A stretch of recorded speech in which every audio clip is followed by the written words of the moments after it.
Welcome once again to Live from My Office, presented by David Hochberg and Team Hochberg. We love them and they support Live from My Office. If you're an advertiser and you're interested, it's easy to get a hold of me. You simply go to thecochranshow@gmail.com. Hope you subscribe. Make sure you never miss an action-packed podcast. We've got some great stuff coming up, but they're all good. Come on. You know me. I'm not spoon-feeding you crap here, kids. I'm bringing you the best. I also want to thank the people at Apt Electronics. We've been giving away Apt gift cards, and I've got more to give away to you. The premise? Pretty simple. You simply send me an email at thecochranshow@gmail.com. Include 3 of your friends' names and their emails. I'll forward a sample of the podcast to them and ask them to listen. And if you give me your contact information in that email, I'll send you an Apt gift card. Again, thecochranshow@gmail.com. Send those in. We've had some winners, and why shouldn't you be one of them? Want to remind you, go to cochranshow.com on the web. We got stuff on the website there. You should always see it. Of course, follow me on social media. Facebook.com, it's Cochran Show. Instagram, it's Steve Cochran Show. And on Twitter, where you can get the Trump dump, daily moments from the first 4 years of the Trump presidency that you may have forgotten, that are so frightening it'll make you vote as fast as you can. That's on Twitter. Follow me on Twitter at Cochran Show. And even if you're not on Twitter, easy sign up, download the app just so you can see all of these entertaining, with a question mark, events from the first 4 years of Trump. Podcast, yeah, we're available everywhere. You know, I mean, it's your Spotify, it's your Apple Podcast, it's your Stitcher, it's your, well, now we're on iHeart as well, and tune in. So check us out wherever you get your podcasts, in case somebody set this up for you. Today on the program, we're going to update you on COVID, which we do with the great Dr. Kevin Most, so he'll take care of the medicine side of it. But we also have some legal questions to take care of. Some of it involves COVID, and some of it involves Trump and the election. So we'll come back first with Dr. Kevin Most in just a moment. Hey, here's a thought. Before we get started, why don't we do a back-to-school quiz? I salute you moms and dads and teachers and everybody in the loop. I don't know how you do it with as crazy as things are right now with COVID, but I'm pulling for you. So here's the back-to-school quiz. I'm making it easy. It's a multiple-choice situation. Question number 1 is on social distancing. If you see the principal and the guidance counselor standing closer to each other than 6 feet, what do you say? Is the answer A? Why don't you two stop the charade and get a room? Is the answer B? Mr. Principal, you need to back up. I can tell from here she's blinking help with her eyes. Or do you say C? Hey, guys, just a reminder that we all need to stand 6 feet apart so we can all beat COVID. Yeah, the answer is C. Let's try another one. This one's on hand sanitizer. If somebody wants to borrow your hand sanitizer, what do you say? Do you say A? Sure, $10 a squirt, loser. Do you say B? Yeah, this bottle's not big enough to sanitize you. Or do you say C? Sure, happy to share. Question 3 is on masking.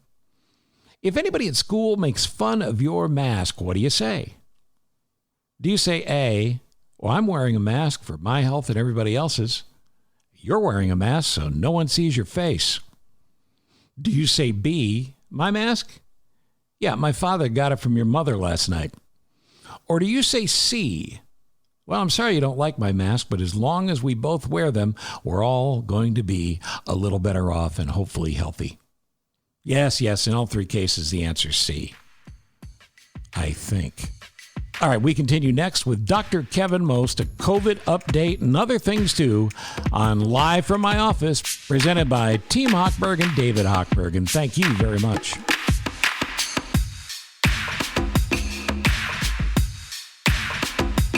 It is always a great deal of thanks that we owe to David Hochberg and Team Hochberg for being the primary sponsors, the presenting sponsors of Live from My Office. Mr. Hochberg joins me now. Hello, David. Hey, Steve, how are you? By the way, we'll remind you, whenever we talk to Mr. Hochberg, it's easy to get a hold of him. All you got to do is pick up the phone and call 855-56-DAVID or 56david.com. When you're going to be applying for a mortgage, right, and this is so huge, right? I sold my house. I'm going to be applying for a mortgage on our new house. Pay down all of your debt at least 60 days before your debt is due, down to zero as best you can. Like, I had a line of credit, Steve, against my house. I had some money out against it. I knew I was going to pay it off, but I knew I was going to be applying for this mortgage on my other house. So I started paying down my line of credit and paying off my credit cards. As I was making charges, I would go on every Friday, knock them down. I'd be a month ahead because I'm on American Express and it's like a 60-day cycle. I would constantly be paying. Now, my credit cards, to keep the balances low, to keep credit utilization high, because the higher the credit utilization by keeping your balances low, the higher the credit score. So the one thing that if I could leave all your listeners with is whenever you're applying for any type of credit, car loan, installment loan, mortgage, get that credit down as much as you can before applying for a loan. All right, David Hochberg, great talking to you as always. And again, it's Team Hochberg, and it's 855-56-DAVID or 56david.com, the title sponsor of this Live from My Office. It's a great Dr. Kevin Most, who just wrapped up I would say it's probably a fun week, but a long week, taking care of the best golfers on the planet at the BMW. Man, it must have been weird to be at this event with no fans. Yeah, it was. It was surreal. And even the players are saying that now. But from my point of view, the medical point of view, it was bizarre. Like we've talked, the tour is probably the safest place right now, but they have clamped down so much.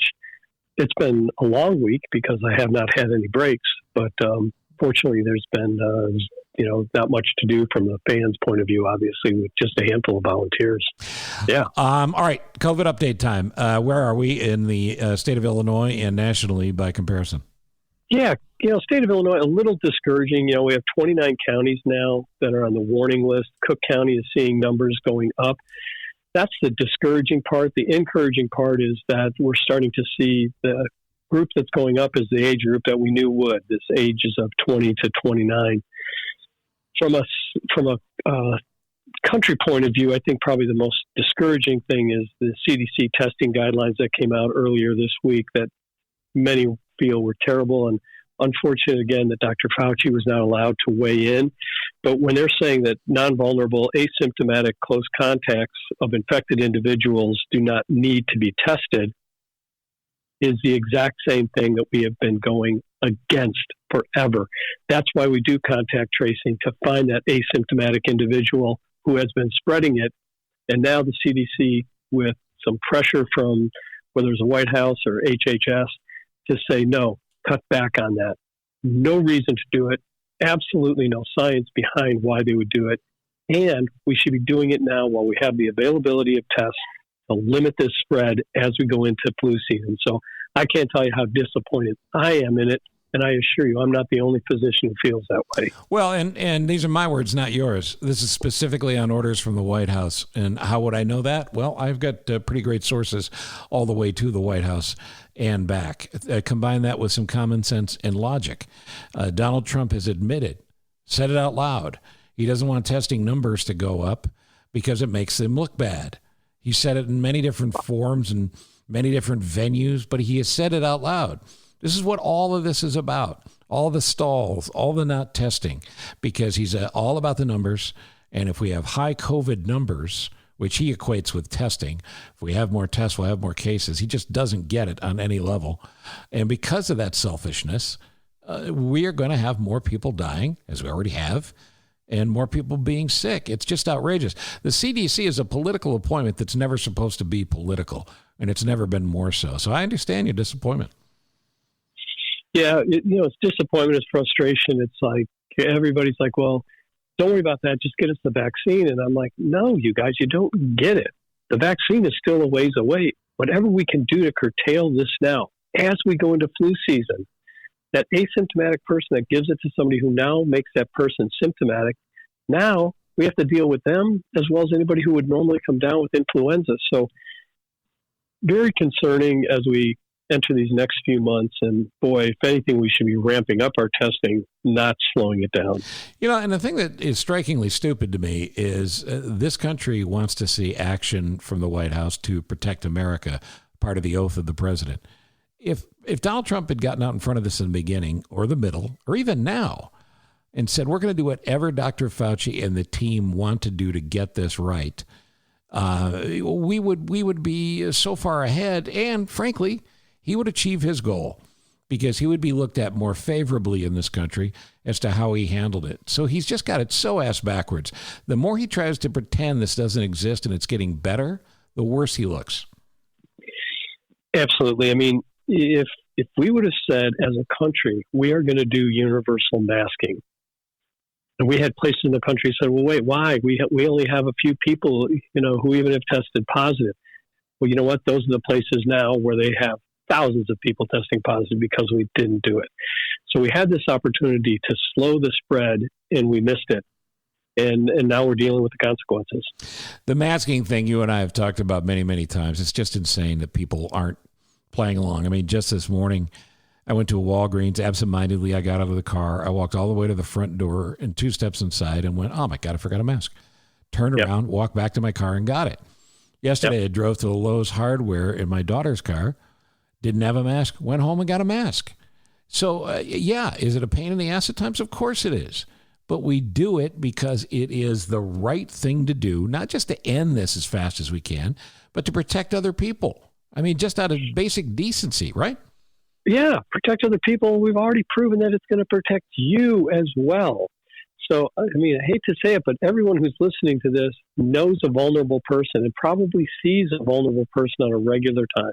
You would hate to be the individual who passed this illness on because you were asymptomatic to somebody that had a very adverse outcome. So it's got to get to be our norm. It's got to be like putting on a seatbelt. You're just going to get used to doing it. And I tell people all the time, throw a couple extra masks in your car, right, because you will forget it. Put an extra 1 or 2 in your briefcase and leave a couple at your desk. They're available now. You can get them. So there really shouldn't be any time when you're not wearing a mask. Yeah, and this may be an odd metric to use to think that it's getting better, but we're seeing less lunatics in YouTube videos and videos that are shared on social media losing their minds because they have to wear a mask and being thrown out of stores. That's my new metric, Doc. Less crazy videos means more people are wearing masks. Yeah, I think that's true. And, when you look at what's going on in the state and really this age group of 20 to 29 that we're seeing the most rapid growth, now you're starting to see counties that said, hey, sorry, guys, no more indoor dining because our numbers are too high. Well, these are the same people that want to socialize and go out to dinner. You guys, it's 82 degrees today. It's beautiful. 60 days from now, it could be 32 degrees and snowing. There's not going to be a lot of outdoor dining.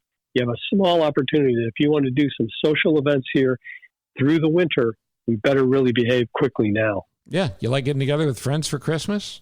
Do it now. You like getting together with friends for Thanksgiving? Do it now. You like the holidays in general and socializing with people? Do it now, or we're not going to be able to. Exactly. What about the vaccination race? The University of Illinois, as you and I talked about the other day, has done a great job with this saliva test. What else is new news? Yeah, I think the vaccination race is probably going to get more and more heated up and more interesting. If you remember, we've talked about phase 2 studies and phase 3 studies for the vaccine. Currently, there are 7 companies in phase 3 trials, which is great, including Moderna, AstraZeneca, Pfizer, Johnson & Johnson. There's another 12 that are still in phase 2. So theoretically, within the next couple of months, we'll have close to 20 vaccines in phase 3. And remember what I talked about phase 2. Phase 2 used individuals that were between the ages of 18 and 55 and were healthy individuals, because in phase 2, we're trying to make sure that is safe as well as effective. Once it goes into phase 3 now we extend that even to older individuals. And I think the thing that's probably one of the more promising is Moderna's, the earliest into phase 3. They have shown that people over the age of 56 are producing the same antibody response as the younger individuals that they noted in phase 2. That's so encouraging. Now, just because we have antibodies, we still are trying to prove protection. So really the results that we're looking for is prevention of illness, not just production of antibodies in the blood. But this is really encouraging news because they could have looked at those over the age of 56 and said, boy, it's a terrible response. They're going to need a higher dose, or they're going to need additional vaccines, or we aren't going to be able to use this on anybody over the age of 55. That does not appear to be the case. It looks like it gives a great response in that age demographic, which is that vulnerable demographic that we're all concerned about. Educate us on it, because I don't know if the flu vaccine's done the same way, but, there's more than one company that produces flu vaccine. If, let's say we have 20 companies in this race, it's not literally a race where the first one in is the only one that produces, right? So, it's kind of a race, but it's interesting. I try to think of the best analogy for it, because you have 20 companies with brilliant scientists that are trying to figure out, what is our vaccine going to fight? What portion of it? Now, a lot of them, if you've seen pictures of the virus, they're trying to make antibodies to fight against that spike portion, because they know if they can block that spike portion, the virus can't get into cells. It may sit in the back of your throat, but it's not going to be able to replicate, and it's going to go away. Everybody has a little bit different attitude of, what part of the spike am I going to look at? What's the sequence that I'm going to look at?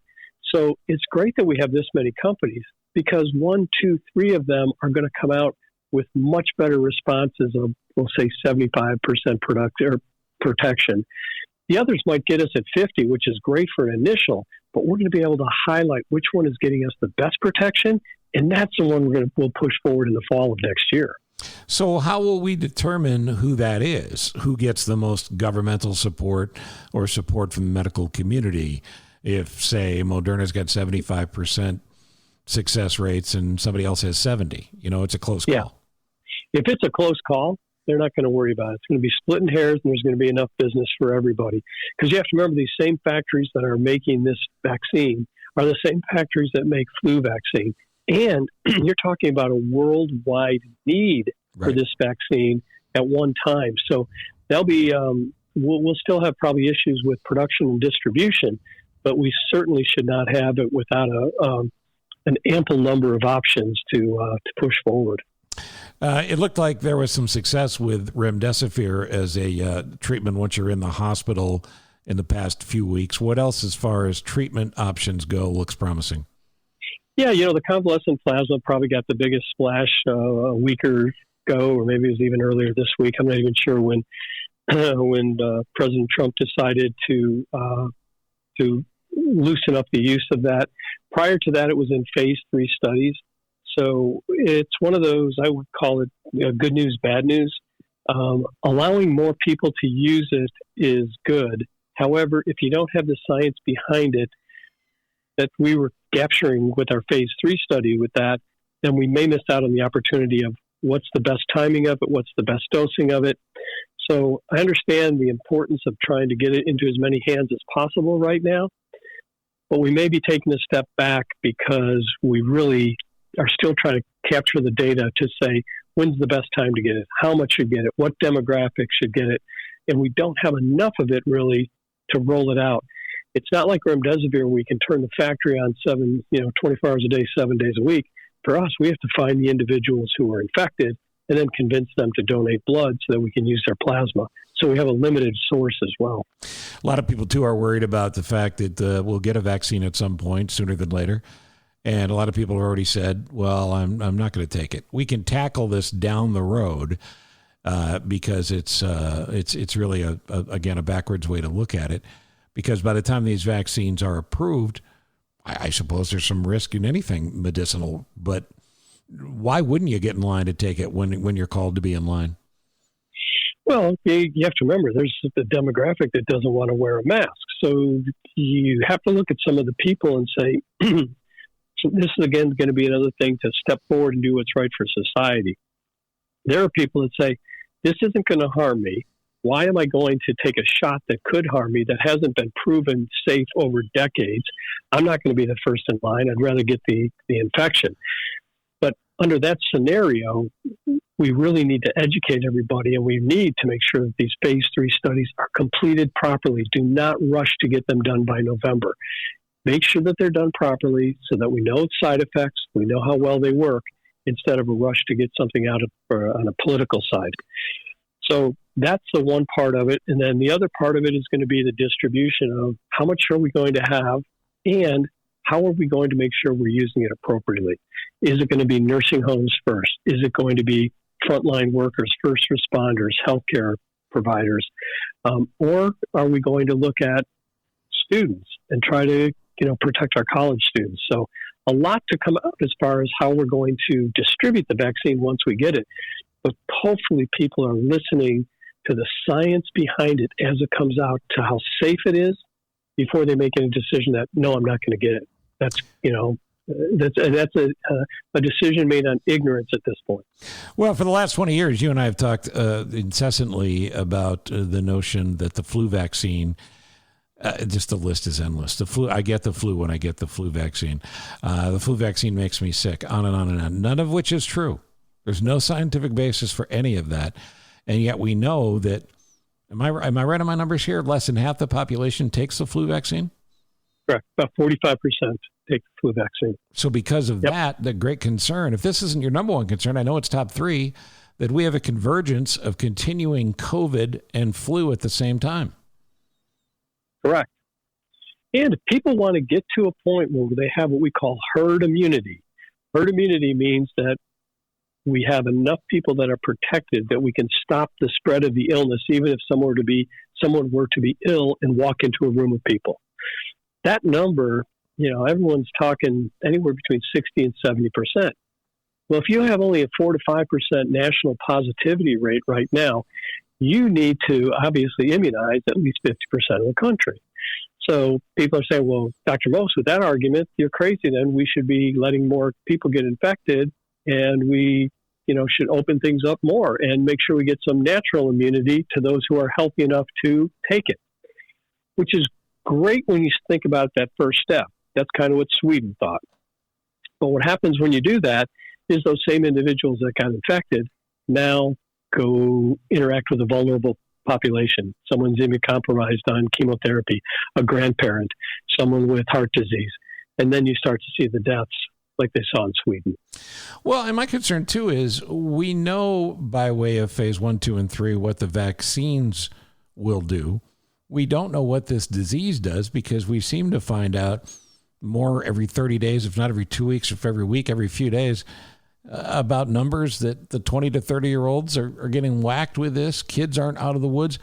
So the idea that we should all just go get infected with something we don't know seems crazy. Absolutely. And we're starting to learn more about the long-term effects of this on some individuals. These individuals that get the respiratory portion of it, there's damage to their lungs that is going to be there forever. They have scarring to their lungs. We have individuals that have worsening heart disease because of this. So this is not just your simple little, it's just a bad flu. For some individuals, it is going to hit them hard, and give them lifelong complications that we're going to have to deal with. And that's a pressure on the medical community as well. So normally we'd be talking about the flu vaccine in November. Should we be getting it now? No, I'm telling everybody that I would really like to see people be immunized sometime around the second week of September, but certainly before the end of October. So, think about it over these next 2 weeks. If you read up on it, if you want to read up on it. But really, I'm kind of setting a stake in the ground at like September 14th and make sure that everyone is done before Halloween. What about the shingles vaccine? Nothing related to this, but we're hearing more and more talk about it. Can you take all these things together? Well, you don't want to take them all together. But the beauty of it is you can space them out. The Shingrix, if you haven't and you're over the age of 50, if you haven't gotten that vaccine, please get it. People say, well, I've never had shingles. Well, I can tell you, once you've had it, you would have wished you had the vaccine. And it's a great vaccine. The discomfort with that illness is something that nobody would want to go through. And the long-term discomfort in some individuals is not fun. So that one definitely, and you can do the timing of that It's not like influenza where we really want them done now. You can say, okay, I'm going to do the Shingrix in October and November, the month apart. But really, the timing for influenza is certainly you want to get it before we start to see the outbreaks here. The schools being back in session, even if it's just a couple days a week, is that attributable to the numbers that we've seen increase? It's interesting with the schools. You're starting to see a lot of municipalities go to, obviously virtual schooling right now. They pulled the trigger, some of them just a day or two before or a week before they were ready to go back in the classroom. I think that's a little bit out of cautiousness. They want to make sure that they have good grasp of the numbers as well as better control in the classroom. But I think we'll start to see some activity in the schools that may be a little discouraging. But again, those are the ones that if a kid is going to a school in classroom, just please be really careful as they come home to keep them away from grandparents and anyone else who's vulnerable, because it will spread through schools. That's for sure. All right. So what are we going to anticipate in the next week or two in this story? It's a great question. I think that, are we going to get more vaccine information out? Probably not. I think that really we won't get any of the results from Moderna as far as how well it works for a while now. And I think the other phase 3s will come up with kind of the same stuff. So from a vaccine point of view, I don't think so. You might start to see more on treatment, but again, those are so in their infancy right now and really being studied. So I think the big story this week is going to be what happens as almost all schools will now be back in session, and how well not only do we do from spreading the illness, but how well kids are coping with virtual schooling versus in person. And what about the parents? Are they coping? Yeah, you feel sorry for the parents. Your daughter, is a trained professional on how to teach kids that have disabilities. And I'm sorry, parents don't. And parents often will, diminish the thought that their child needs that help. So, and parents, again, some of them are going back to work. Some companies are now taking people back to work. So they're now looking for daycare, and it's putting a stress on the family. And those kids see that. They see that in their parents, and they feel it, and they feel like, wow, I'm the burden here. I can hear them talking about me having to be here and they having to be here. It's not doing good things for the psyche of our kids, that's for sure. All right. So again, mask up. We're going to say it over and over again. Mask up, stay masked up, stay 6 feet away from everybody. The faster we all do that, the faster this is over. I know it sounds like a broken record, but it's a broken record that we got to keep playing, Doc. Yep, 100%. And thanks as always for the time, and glad you had a great time out at the BMW. One last plug for the Evans Scholars, if you would. Yeah, you know what? It's great, and I'll plug two things. I'll plug the Scholars and the PGA Tour. The Evans Scholars, this is their big fundraiser. So not only from ticket sales, but from Pro-Ams. This is how they make money to allow, thousands of kids each year to be educated where they weren't able to. So with no gate and no Pro-Ams, you feel like, wow, you got hurt. And the PGA Tour has stepped up and said, no, we're going to make sure that we give you a very nice donation to make sure that you can keep your mission going. And I think it's great. So appreciate everything the Western Golf and Evans Scholars have done for me, and appreciate the PGA Tour. And, the team here with, Vince Pellegrino, John Keskowski, sure. Patrick Timpson, they're the best, and their heart's in the right place to make sure that everyone is staying safe this week, but also that they're making sure that they get the word out of what this mission is all about to these young kids who can't afford college but are given a great opportunity. I just made my annual contribution at the beginning of the week. You can do it anytime by going to the Evans Scholar Foundation website. Just go to WGAESF, or just Google, that's .org, by the way, or just Google Evans Scholar Foundation, and you'll get it there. That's Dr. Kevin Most. Doc, what's your fancy title again? I always forget. I'll see if I go back tomorrow, I'll see if they changed it, but I'm the Chief Medical Officer, and and Senior Vice President of Medical Affairs at Northwestern Medicine, Central DuPage. Appreciate all the help as always, and I hope you get to play golf soon. You got it. So do I. Dr. Kevin Most on Live from my office. Whenever we talk to Mr. Hochberg, it's easy to get a hold of him. All you got to do is pick up the phone and call 855-56-DAVID or 56david.com. You know, David, there's so much information out there. Most of it's wrong, by the way, but when does a reverse mortgage actually make sense? 80-year-old father, mother passed away. Father's 80 years old, living in the same home that they had all the kids, 3 kids. Dad's on some type of limited pension or Social Security. He's been living in this house free and clear. The house is over $400,000. And each kid is given dad or was given dad $1,000 a month to take care of dad. Challenge is COVID hits, their income drops. Now that $1,000 that they were giving dad that was readily available is no longer available because they're not working as much, or their husband's not working as much, or their wife's not working as much. The housing income is down. Now their debt's up because the housing income's down. Okay, and now it's getting tougher to pay that Gino to dad. In the meantime, dad's sitting on a $400,000 home. He's 80 years old. For the love of God, I'm like, what are you guys doing? You could take out up to $280,000, gain access to up to $280,000 from dad's home. Dad needs a new roof. It was like $20,000 for the new roof. Right, get it done. I get it. I understand. You got to take care of dad. You made the promise to mom before she passed, you're going to take care of dad. I go, dad's sitting on 280 G's. Why are you struggling? Right. You guys should be using that $1,000 to take care of your family. I'm not saying not take care of dad, but dad's sitting on a pile of cash. It frustrates me that people don't see that. But that's a big part of it. That's a big part of why they need to call 855-56-DAVID or 56david.com, because you guys get it, and you can, as you always do, David, you can calmly, rationally explain it to him, because your voice is always a warm hug for people. Yeah.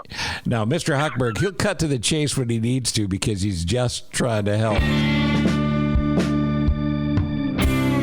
This is Live from my office, and we continue with my friend Karen Conti, who has given me legal advice that I've listened to 99.4% of for many years, and the 0.6% I didn't listen to, I spent years in jail. So I'm telling you, when Karen speaks, you better listen. Good morning, good afternoon, good evening. Don't know what time people are listening, Karen, but I know I'm happy to have them and you. We go back a long way, Steve, and I'm glad you listened to most of my advice. You don't pay for any of it, so I guess we're square. That's a great point, really, when you come down to it. So let's get off that point immediately. All right, so listen, you and I were talking off the air, and you brought up something that I think a lot of people are thinking about, but not enough of us, because it's not front and center on my mind. With all these kids that are home from school, what does that mean for employers and employees? And frankly, a lot of this falls on moms. It does. Does this mean people are going to be okay to stay home, or what happens? Well, first of all, the employer doesn't have to accommodate you, because there's no protected class of being a mom or being a stay-at-home dad. So, your boss could say, listen, if you can't come into the office, you don't have a job anymore, which is just a stark truth. Which is just horrible. And the statistics are showing, just as you said, that this falls mainly on women, that a large percentage of the women are going to be the ones who are taking the brunt of this stay-at-home work. So yeah, it's going to be a disaster for women in the long run, because if you're not in the workplace and you lose your job, you're going to fall behind when it comes to seniority and raises and promotions and all of those things. So, I'm telling people, try to work it out with your boss. Call them up and have a meeting, or tell them, listen, I want my job. Please let me work remotely. I'll come in 2 days a week. My husband will cover it the other time. I'll work on Saturdays. I'll work extra time. I'll do what it needs to be done. Please keep me employed, because you don't want to be at home and be then dependent upon somebody else for your livelihood. And that's it's a bad decision that women have to make. Now, a couple of things there. One is, and you've said this for years, don't wait for the people you owe money to or owe responsibility to, in this case, and benefit from. Don't wait for them to contact you. Be proactive, right? Yes, be proactive. And listen, if you are a good employee and you have been a good employee, employers want to keep you. You know, they don't want to hire new people. They don't want to interview. It's impossible to interview these days. They want to keep you, but you're going to have to be flexible back. Ask for flexibility, but then give it. And I see a lot of people in the workplace saying, oh, I really don't want to be I don't want to be bothered after 5 o'clock. Well, you know what? We're in a different world now. And if you want to keep your job and you want to keep your benefits, you might have to be flexible, and your boss will hopefully do the same. You know, Congress is a massive disappointment in so many different ways, but I don't think you can legislate this, can you? Can you say to businesses, you have to keep jobs open in this circumstance when we don't know that much about the disease and some people get it worse than others and so on? Well, listen, if you have a problem, you can't come into the workplace because you're afraid of COVID. That could be an American with Disabilities Act issue. But again, the accommodation has to be reasonable. And if you can't come in and your job requires that you come in, that's not a reasonable accommodation. So could Congress legislate something? Probably not.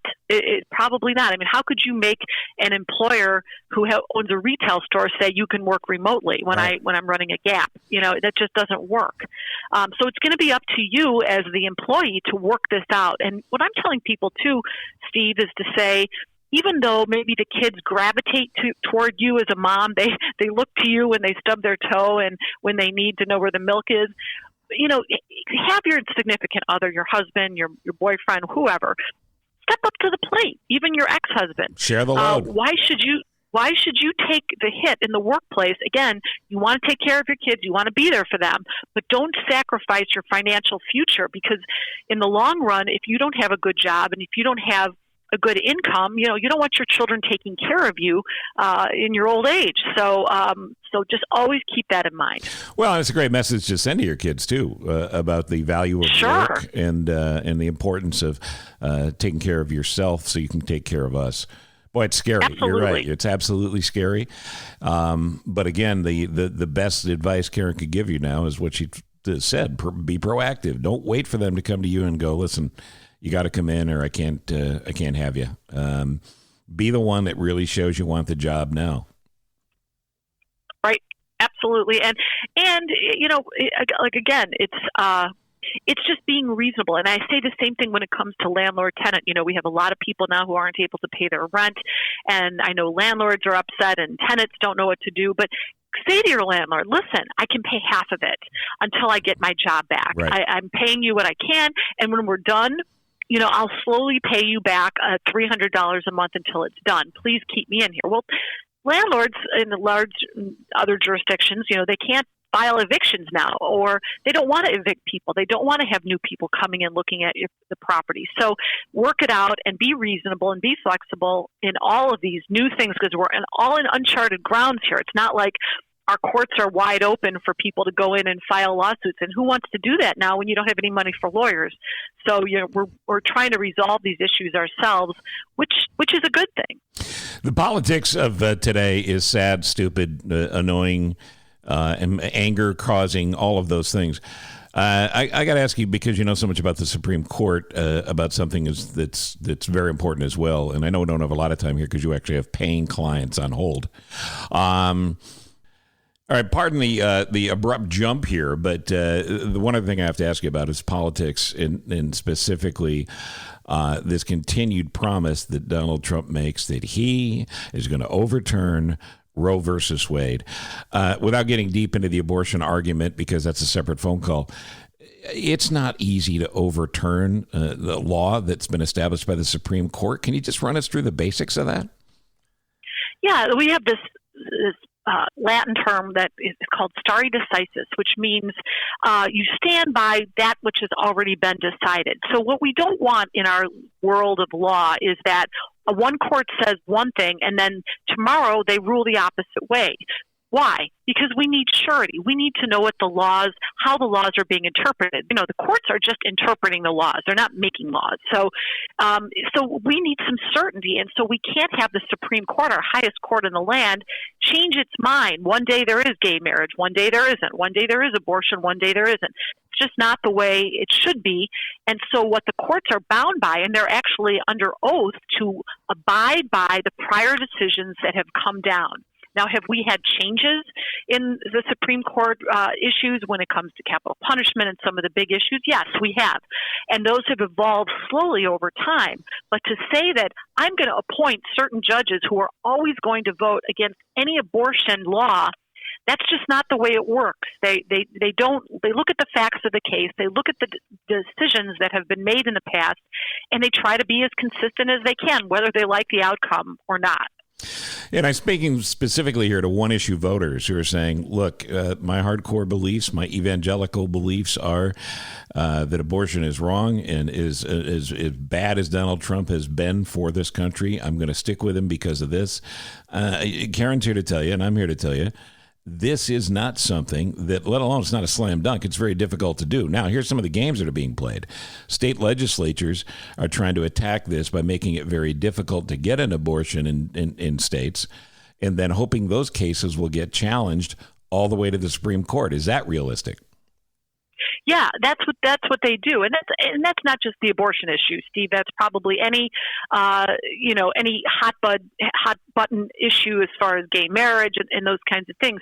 There are these organizations out there who are constantly challenging these laws. And in the case of this abortion issue, there was a case out of Texas that said that where the law was passed saying that doctors who perform abortions must have privileges at a hospital, which was a very difficult thing to do. Suffice to say, the Supreme Court struck that down, saying that violated Roe versus Wade.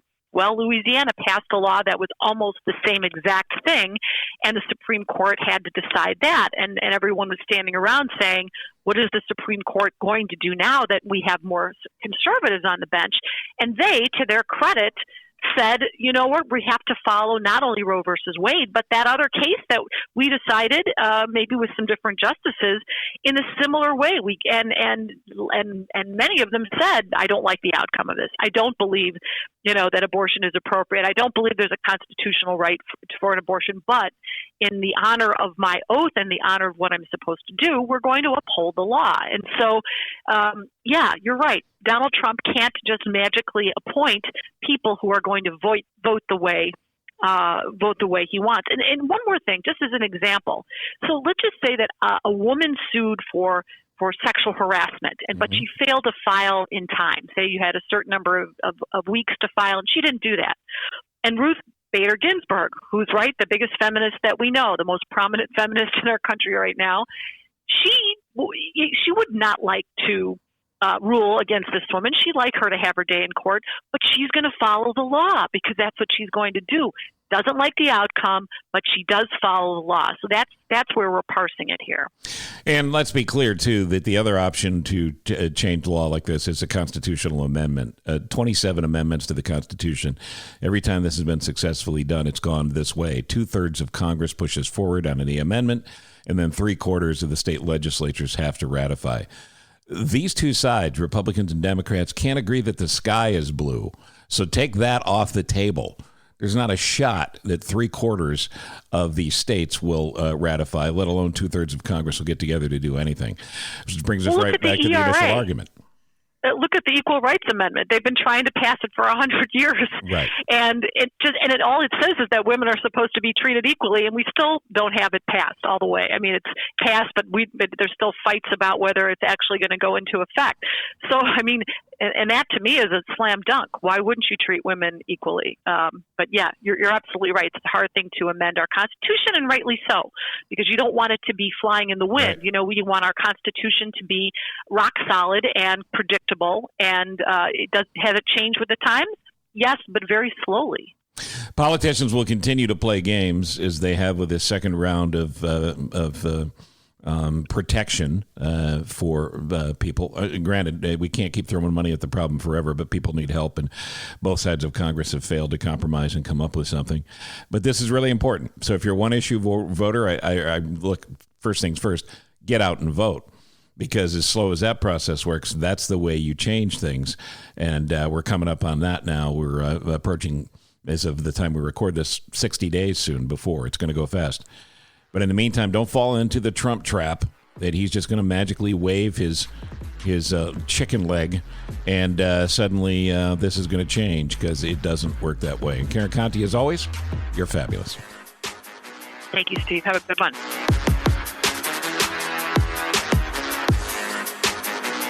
Yeah, on every episode of Live from My Office, we highlight a charity which is worthy of mention, somebody I've worked with in the past or supported.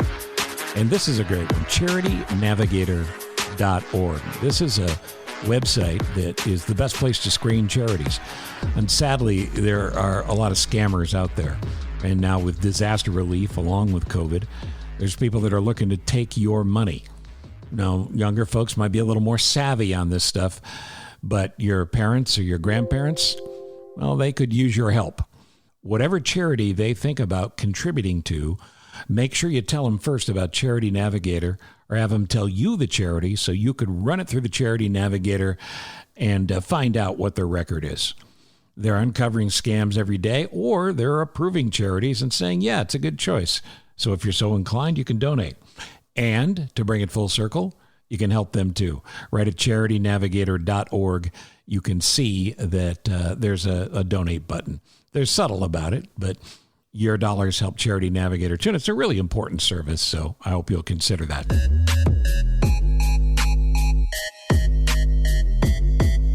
Don't forget to comment on everything and anything you hear wherever you're hearing this podcast, or through an email at thecochranshow@gmail.com. Again, I invite you to win yourself an app gift card. We keep giving them away simply by you telling us the name of 3 of your friends and neighbors and their emails, and I'll drop them a sample of Live from My Office. You make sure you give me your contact info in that email, and I'll send you an app gift card to use however you please.